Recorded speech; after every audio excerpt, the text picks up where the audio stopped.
Examinando las teorías físicas de la relatividad, la teoría cuántica de campos o incluso la de los universos paralelos, encontramos razones teóricas importantes para considerar la posibilidad de que algún día podamos realizar viajes en el tiempo. La gran paradoja se encuentra en que si efectivamente desarrollaremos tal tecnología en el futuro, en nuestro presente ya habríamos sido visitados por nosotros mismos una vez puesta en marcha esa supuesta máquina.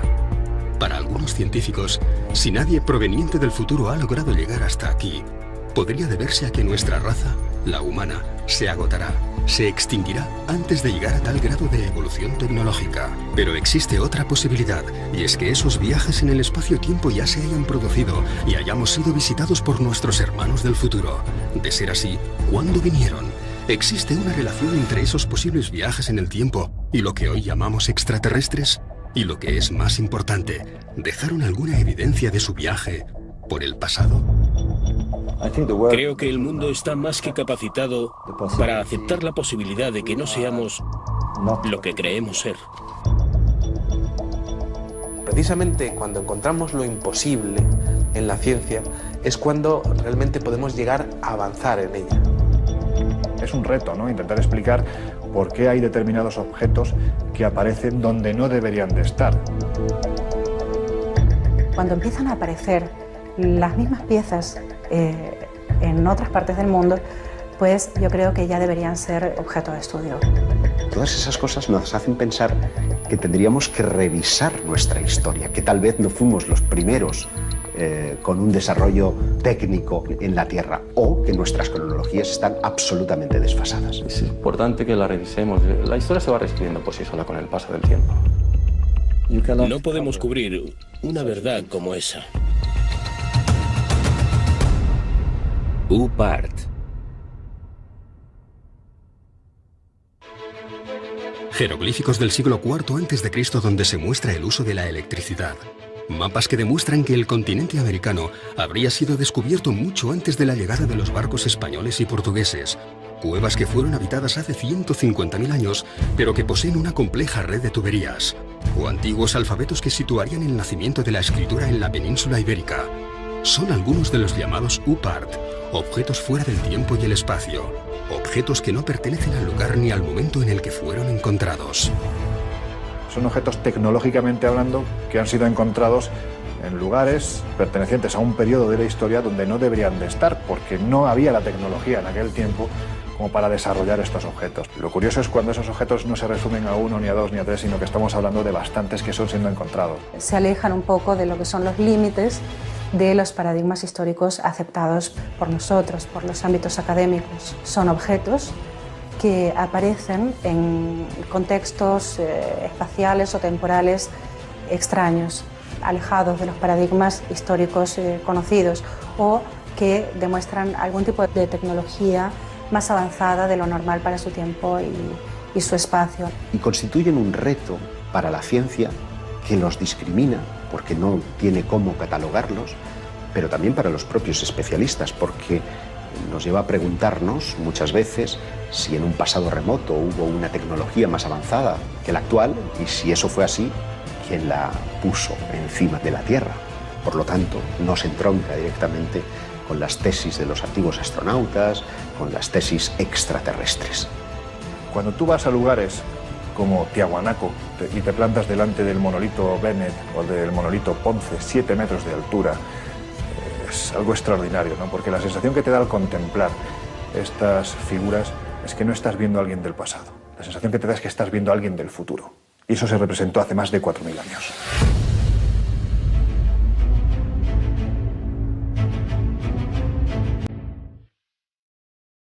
A principios de los años 70, en la mina de carbón de Ottosdal, en Sudáfrica, se trabaja sobre un estrato de 2.800 millones de años. Los mineros, todos ellos locales, han encontrado unas extrañas bolitas metálicas. La roca de la que proceden corresponde a una era en la que supuestamente no existía ningún tipo de vida inteligente.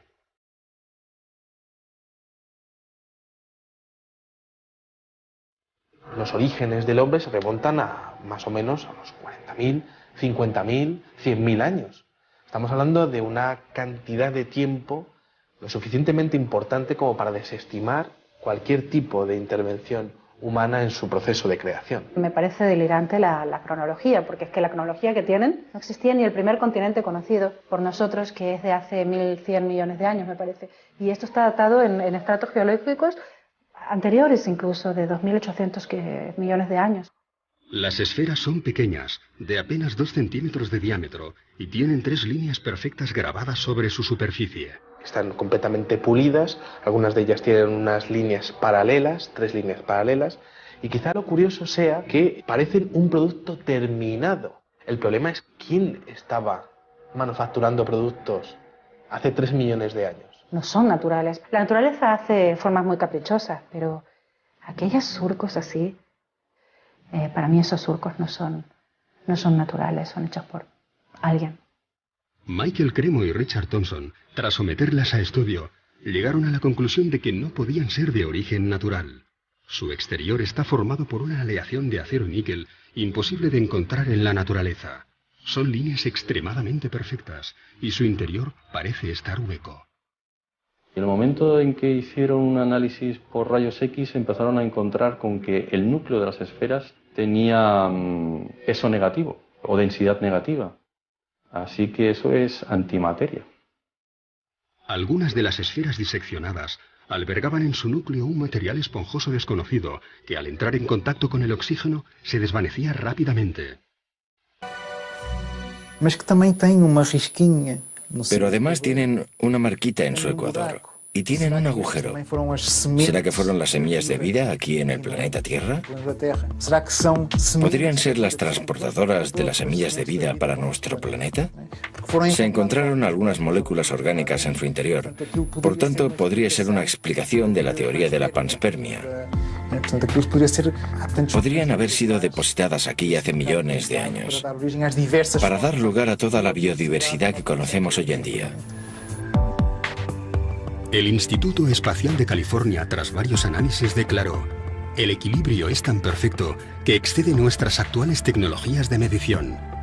Mientras que los estudios de la NASA concluyeron que el único modo de crear un objeto similar, si existiese la tecnología para hacerlo, sería bajo gravedad cero. A pesar de los datos obtenidos, las esferas de Sudáfrica no han sido nunca consideradas como objeto de estudio para la ciencia más clásica y ortodoxa. Para estos estamentos, se trata de un simple capricho de la naturaleza. Curiosamente, de ser así, estaríamos ante el primer caso en que la comunidad científica internacional afirma que la naturaleza ha generado formas perfectas. Todos los grandes descubrimientos de la humanidad parecen tener algún tipo de relación con quienes nos visitan. Sin ir más lejos, parecen intervenir en el descubrimiento de la Hispaniola, en el descubrimiento de América, porque cuando Colón, la noche antes de ese 12 de octubre de 1492, está surcando las aguas, refleja en su libro de bitácora que unas extrañas luces están por encima de las velas de su embarcación. ¿Qué podían ser sino objetos no identificados? Si tú te vas al archivo de Indias, tienes muchas crónicas, especialmente las más interesantes son las de Pedro Cieza de León, que fue el que acompañó a Pizarro durante toda la conquista. Y ahí tienes historias rayanas con lo ufológico, o por lo menos que a día de hoy, en nuestro siglo XXI, seguramente más de uno interpretaría con la aparición de un objeto luminoso en los cielos, ¿no? Por ejemplo, cuando Pedro Cieza de León es el primero que describe en el desierto de Nazca, hay unas extrañas líneas que los nativos van allí para venerar, para adorar. Pero lo que es curioso es cuando Pedro Cieza de León se sube a una de las lomas donde mejor se ve alguna de las figuras y asegura que los nativos y él empiezan a observar una serie de soles que se mueven en los cielos. Es decir, hay algo en el cielo que no es un solo sol, sino que hay más que se están moviendo y que parecen estar jugando alrededor de ese enigma tan maravilloso y tan descomunal como son las líneas de Nazca. Y esto está escrito en las crónicas de Indias, ¿no? Por lo tanto, parto de la idea de que en aquel momento, más que alucinaciones, pues algo deberían de estar viendo. Y ese algo, como decía Cieza de León, eran soles que se movían en el cielo.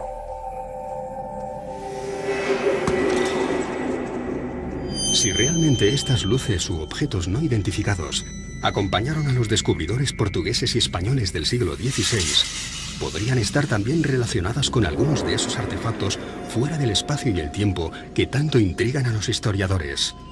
Es el caso del mapa de Piri Reis.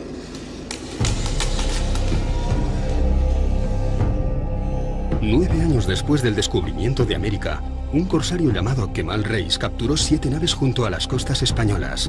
Alguno de los hombres que acompañó a Cristóbal Colón se encontraba entre los prisioneros que fueron interrogados por el pirata. Así que encomendó a su sobrino, el almirante Piri Reis, que confeccionase un mapa del mundo conocido, basándose en el relato de aquellos españoles cautivos. El resultado es un mapa pintado sobre cuero de gacela con todo tipo de detalles, dibujos y anotaciones en las que afirma haber obtenido la información de 24 mapas distintos. Uno de ellos perteneciente a Cristóbal Colón, alguno de la época tolemaica e incluso algunos provenientes de lo que él llamó los antiguos reyes del mar. Piri Reis afirma que sus fuentes son muy anteriores y eso nos estaría dando unos datos que, por supuesto, romperían completamente, ¿no?, con la ortodoxia, ya no sobre los chinos o los polinesios, que sí que ya llegaron por lo menos 500 años antes que Cristóbal Colón, pero datos mucho más antiguos todavía. Pero llama mucho la atención algunos detalles que ya no existían en aquel entonces o que no se habían descubierto, ¿no?, como es el tema de la Antártida, ¿no?, que hace la Antártida allí, ¿no?, en un mapa confeccionado encima de cuero de gacela, ¿no? O se ven, lo más importante a veces quizás incluso son los dibujos de animales. Allí, por ejemplo, se aprecian llamas encima de los Andes y todavía no se había llegado a aquella zona. ¿Cómo es posible que ya apareciera identificado como tal? Las Islas Malvinas, la desembocadura del río Amazonas o el cauce de algunos ríos del interior del continente africano son algunos de los territorios que no deberían aparecer en un mapa de principios del siglo XVI. Nuevamente nos encontramos ante una pieza que hace temblar alguno de los principios más sólidos de la historia convencional. No solo el mapa de Piri Reis, sino muchos otros mapas anteriores muestran las costas americanas y, sin embargo, la ciencia, los historiadores, siguen diciendo que América fue descubierta en 1492. Naturalmente, esos mapas anteriores han sido validados por esos mismos científicos. No es un contrasentido que sigamos diciendo que Colón fue el descubridor de América. En mi opinión, fue el que mejor marketing tuvo. América no es un continente que se haya descubierto en el año 1492. Es un continente que se reencontró en 1492. Pero es que si te remontas en el tiempo, tienes vestigios mucho más antiguos, vestigios de hace 10, 12.000 años, ¿no? Es decir, es que hay arte rupestre donde están representados una serie de elementos que aparentemente o te los han traído de fuera, o si no es imposible que el que pintó estos elementos tuviera un conocimiento previo de lo que se estaba haciendo en otros continentes, ¿no? Entonces a mí me gusta hablar, por ejemplo, de Eratóstenes, que en el año 300 antes de nuestra era, gracias a conocimientos que en aquel entonces ya existían en la desaparecida Biblioteca de Alejandría, pues pudo conocer que la Tierra era completamente redonda. Y sin embargo aquello, como se sabe, lo perdimos con el paso del tiempo. Fue primero Agustín de Hipona el que empezó a decir que la Tierra no podía ser redonda, porque si así fuera la gente que estuviera abajo se caería. Fueron muchos los tesoros arqueológicos que, una vez descubierto o redescubierto el Nuevo Mundo, pasaron desapercibidos para aquellos navegantes portugueses y españoles del siglo XVI. Algunos, como las llamadas piedras de Ica, mantuvieron ocultos sus secretos hasta nuestros días, como si estos Supart tuviesen la extraña manía de dinamitar todas las cronologías de la historia del ser humano, como si estuvieran allí con la clara intención de hacernos dudar.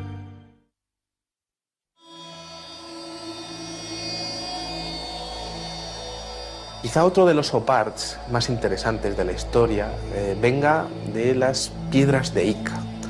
Estos son unas piedras, unos cantos rodados que están marcados, que están pulidos, perfectamente pulidos, y que tienen unos extraños dibujos en su interior.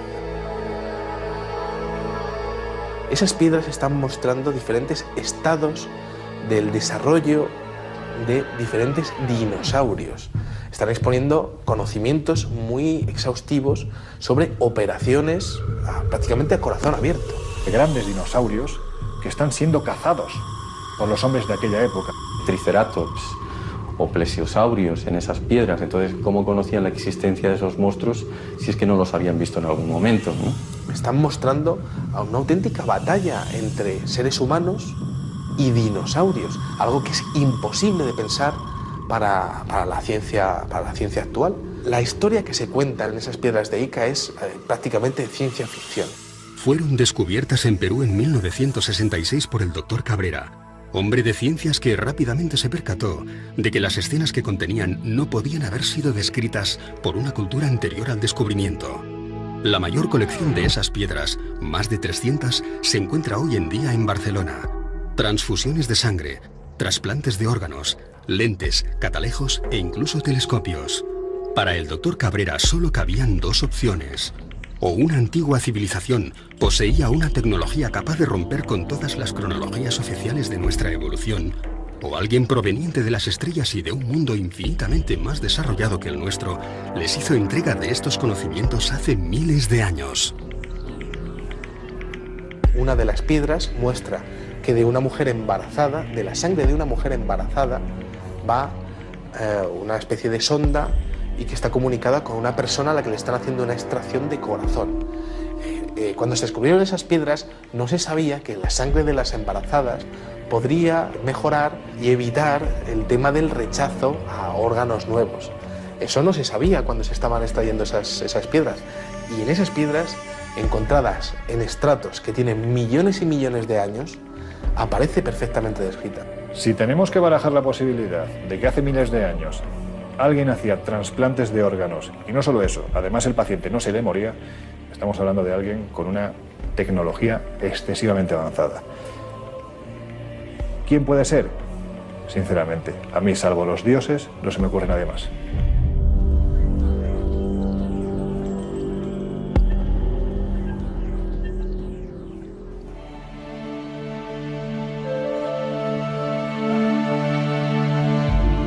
A principios del siglo XX se descubre el mecanismo de Antikythera, uno de los pocos UPAs reconocidos y validados por la comunidad científica internacional.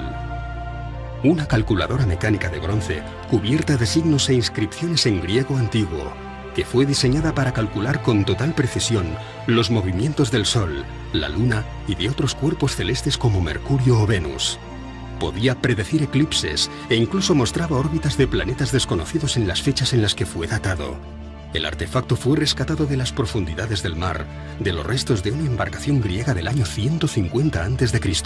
¿Cómo es posible que un mecanismo con un sistema de transmisión aparezca en la época de los griegos? Se supone que son las cadenas de transmisión aparecen durante la Revolución Industrial, hacia el siglo XVIII aproximadamente. Y al conformar las piezas, al unirlas como si fuera un puzzle que nos venía ni más ni menos que de 2000 años atrás, se dieron cuenta de que aquello era lo más parecido a un reloj astronómico. Con lo cual es imposible, porque algo parecido no aparece hasta plena Edad Media, es decir, unos 1100 años más tarde, cuando empiezan a aparecer los primeros relojes mecánicos, ¿no?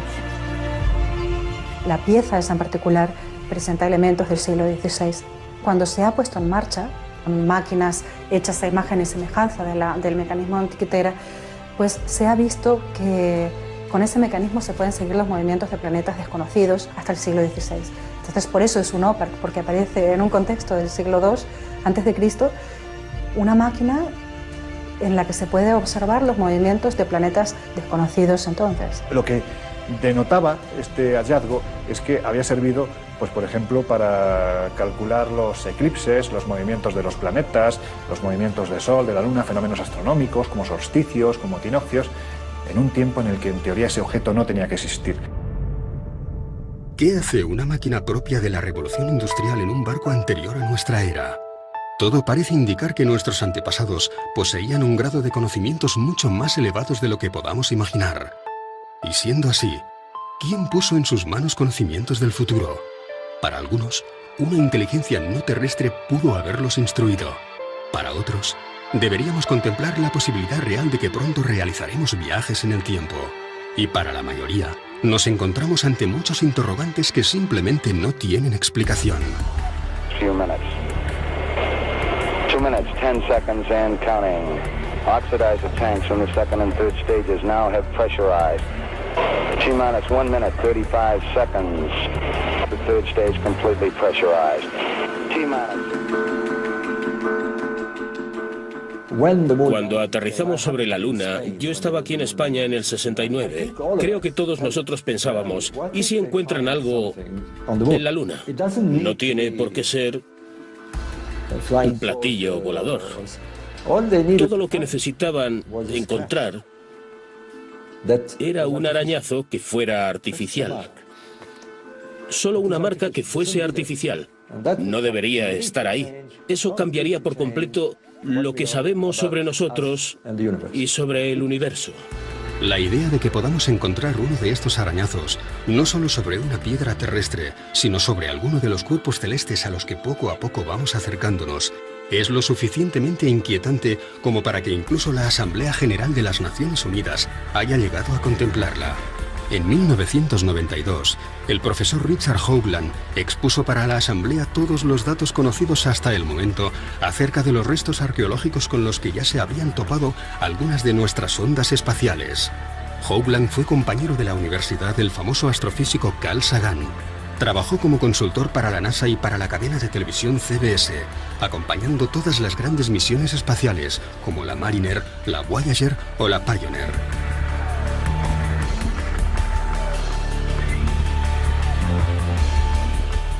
Pero fue la misión Viking la que, tras fotografiar sobre Marte una serie de formaciones rocosas muy similares a un rostro humano y lo que parecía ser las ruinas de una antigua civilización junto a una gigantesca pirámide, lo que llevó a Hoagland a especializarse en esta nueva modalidad de arqueología.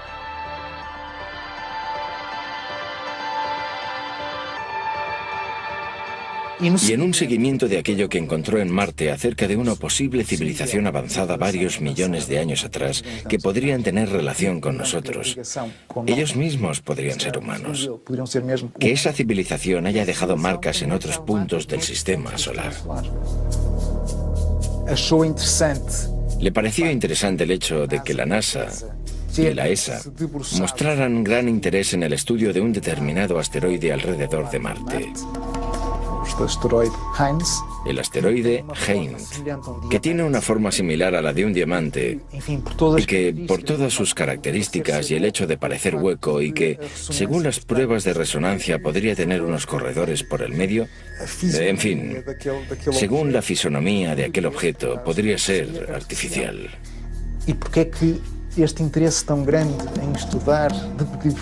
¿Por qué ese interés por estudiar desde diferentes puntos de vista este pequeño asteroide?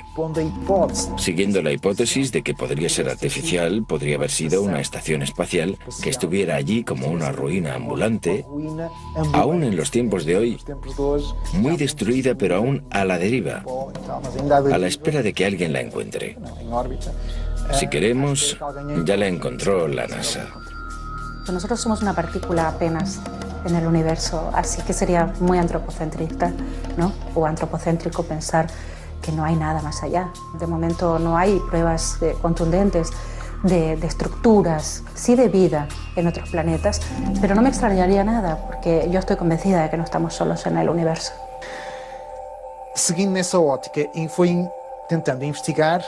Siguiendo con esta óptica, fue investigando en otras partes del sistema solar qué más podría parecer artificial.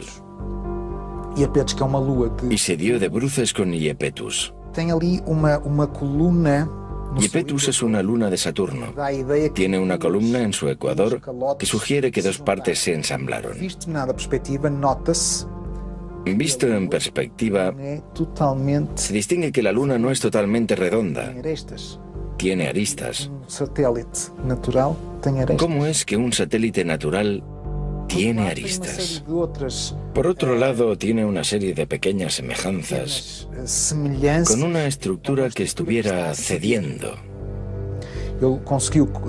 Buscó ejemplos de otras estructuras hexagonales para dar a entender que aquello efectivamente podría ser artificial, haber sido construido desde dentro con diferentes hexágonos, formando una estructura que habría ido cediendo a lo largo de millares y millares y millares de años. Es gracioso también su parecido con la llamada Estrella de la Muerte de George Lucas, de la película La Guerra de las Galaxias. Y él cuestiona, ¿qué sabía George Lucas que nosotros no sabemos? Levanta varias hipótesis. Aquello podría ser una base científica, podría ser un hotel. Él lo llama Luna con vistas. Un lugar único en el sistema solar, con vistas al gran planeta Saturno. Algo espectacular.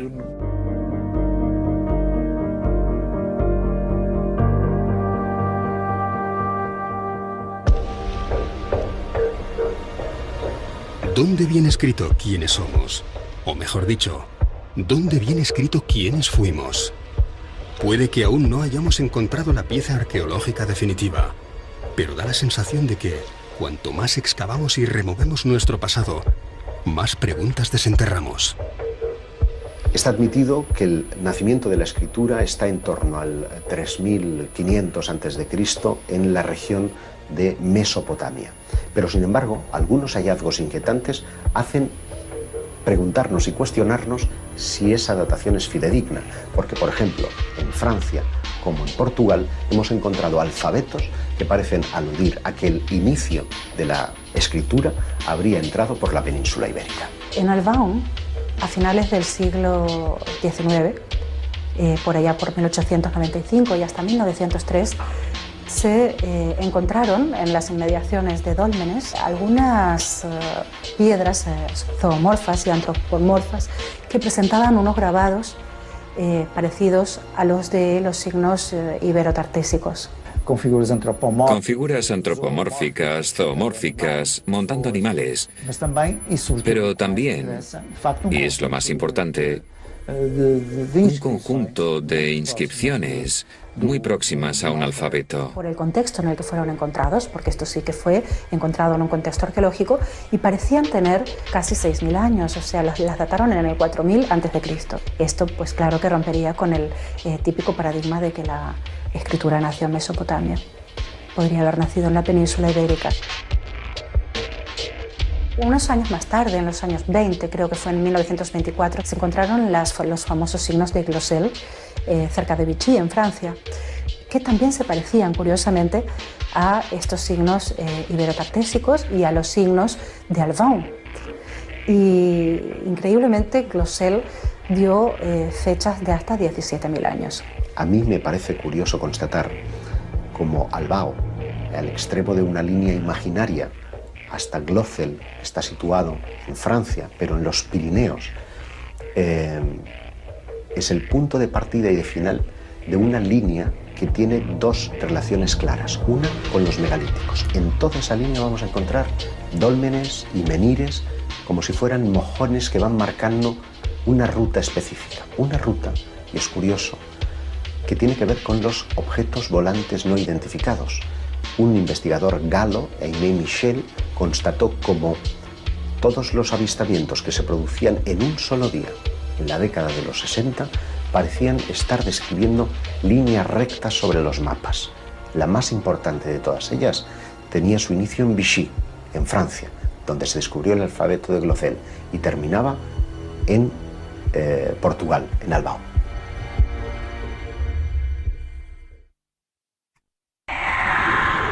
Un ser que estaba de espaldas a él se da la vuelta y se encuentra a sí mismo. ¿Por qué hay determinados objetos que aparecen donde no deberían de estar? Estamos siendo tutelados por una especie de inteligencia. Secuestran generalmente mujeres jóvenes, tienen un interés fundamental en la genética, en la reproducción. Extraterrestres, los domingos, solo en Historia.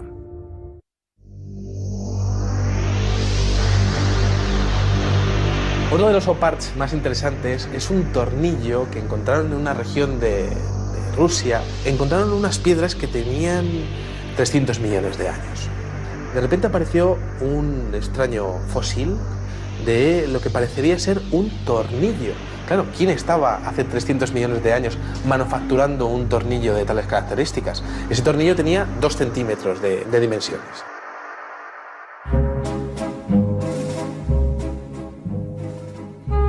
Tres siglos antes del nacimiento de Cristo, el pensador griego Arquitas de Tarento inventa el tornillo. Y por insignificante que pueda parecernos hoy en día, gracias a él nos convertimos en una especie tecnológicamente inigualable. Todo lo que inventamos necesita algún tornillo para mantenerse en pie. Aquella pieza encontrada en Rusia podría haber sido construida hace 300 millones de años. El ser humano no poblaría la Tierra hasta 250 millones de años más tarde. Es simplemente imposible. Ninguno de estos objetos debería estar donde fue encontrado. Viajes en el tiempo civilizaciones perdidas hace millones de años o restos de algún tipo de visita proveniente de otro planeta muy similar al nuestro. ¿Nos encontramos ante un nuevo eslabón perdido o simplemente ante el tornillo que nos falta?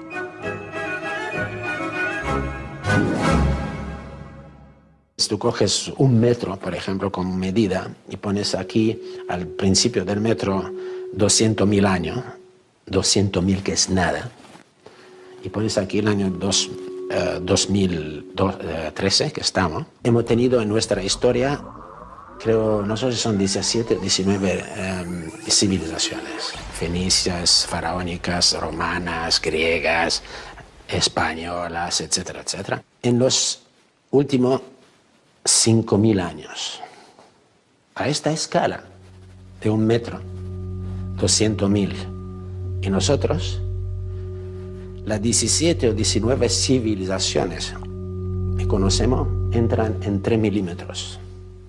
3 milímetros entran 17 o 19 civilizaciones.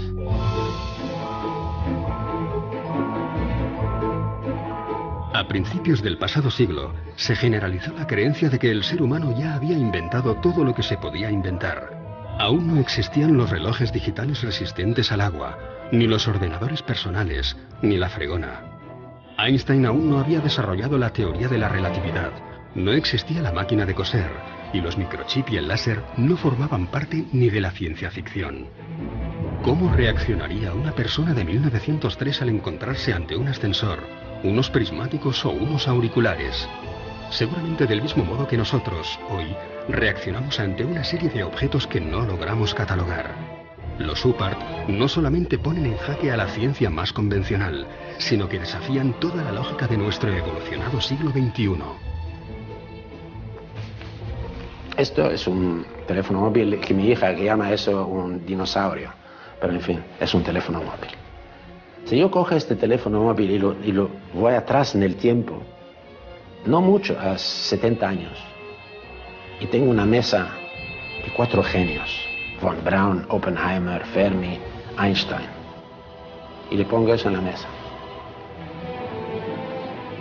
Y lo miran, le digo, ¿qué es? Son genios, cuidado. No sabe. Desde siempre creo que el ser humano ha tenido miedo a lo desconocido, ha tenido temor a los cambios, a la evolución de sus creencias. Por lo tanto, yo creo que no es nada raro que ante la aparición de un OPART sientan este miedo, porque esto podría traspasar los límites de los paradigmas históricos que eran aceptados hasta entonces. Si encontramos un artefacto que pueda probar, ¿quién sabe? Que ha habido visitas extraterrestres. La gran pregunta es ¿cómo y quién se va a hacer cargo de ello? Entonces es incómodo para la ciencia, pero es incómodo también para los especialistas más heterodoxos.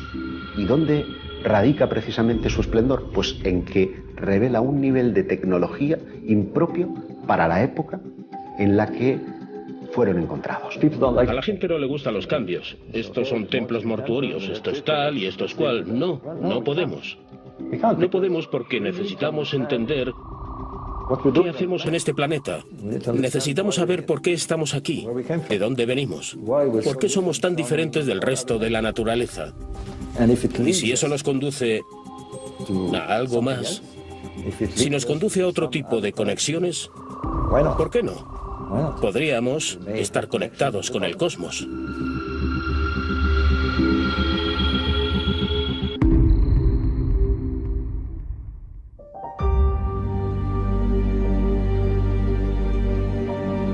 En 1995, un equipo ruso hace un sorprendente hallazgo.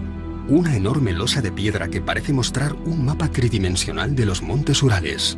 Un profesor llamado Chuprov ha oído hablar de unas estelas que muestran mapas de la antigüedad. Es una estela de 1,5 metros aproximadamente, la trasladan directamente de ese lugar a la universidad, la empiezan a analizar y descubren que aquello tiene 3 capas geológicas totalmente distintas y que lo que están viendo en realidad es un mapa, pero un mapa tridimensional, un mapa donde se muestran las montañas, los ríos, se muestra la zona en la que se encuentran ellos en todo momento. Acaba descubriendo que tiene unos 3.000 años de antigüedad. Los norteamericanos, que fueron los siguientes que analizaron el mapa del creador, dijeron que para poder confeccionar ese mapa, los que lo hicieron deberían haberlo visto desde el cielo. No lo sé, esto es como Nazca, ¿no?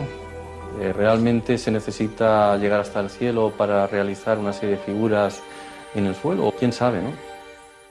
Un UPART es un objeto que se encuentra fuera de lugar o incluso fuera de su tiempo. Por ejemplo, en el siglo XIX los periódicos estaban repletos de casos de cadenas de oro o de monedas u otros objetos, incluso una campana que supuestamente habían encontrado en una mina de carbón. Por lo tanto, tendría millones de años de edad. Se publicó un libro que se llamaba Forbidden Archaeology, donde se recogen casos de UPARTs, no solo de objetos artificiales que muestran algún tipo de inteligencia avanzada, sino también de herramientas prehistóricas encontradas en estratos en la Tierra donde no deberían estar. Este libro es muy interesante porque muestra la posibilidad de que las civilizaciones empezaron muchos años o quizás 1 millón de años antes de la aparición del hombre en la Tierra, según las teorías oficiales. Uno de los casos recogidos en el libro de la arqueología prohibida es el de una pequeña lente de vidrio extraída por los arqueólogos en Egipto.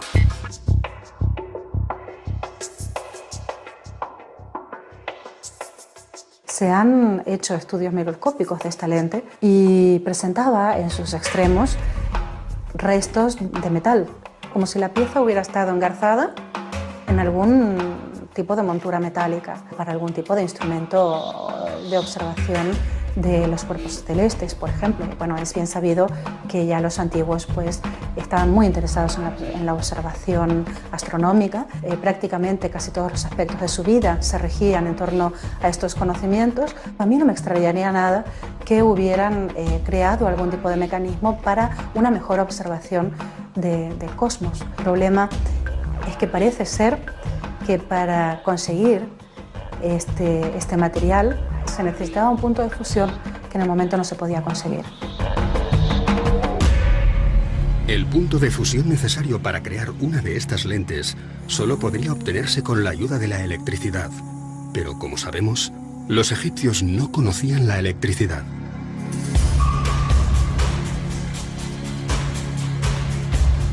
En 1931, Wilhelm König encuentra en unas excavaciones unas extrañas vasijas con unos hierros en su interior. Lo primero que observas es que es una vasija que contiene hierro y cobre. En el año 2000 se empezaron a hacer pruebas y se dieron cuenta de que se trataba de una pila antigua. Esa vasija contiene los elementos indispensables para generar electricidad de poco voltaje. Nos da un voltaje ínfimo, un voltaje muy pequeño. Lo que pasa es que ese tipo de pilas, si las unes en serie, el voltaje ya evidentemente se acentúa, es decir, vamos sumando. Para muchos es considerado la primera pila eléctrica de la historia. Se supone que fue Volta, en el año 1800, el primero que nos mostró una pila moderna, ¿no? Que muestran que los conocimientos de la electricidad ya existían en aquel entonces, ¿no? O joyas como las joyas de Tutankamón y otros faraones, donde se observa galvanización, la mezcla del oro con la plata, y que eso es imposible, salvo que se conozca la electricidad. Llegando a una gran conclusión para todo esto, supongamos que sabemos que hemos sido visitados por extraterrestres. Vale. ¿Se va a caer el cielo sobre nuestras cabezas? No. Intentaremos seguir investigando quiénes fueron. Para mí es algo maravilloso. No estamos solos.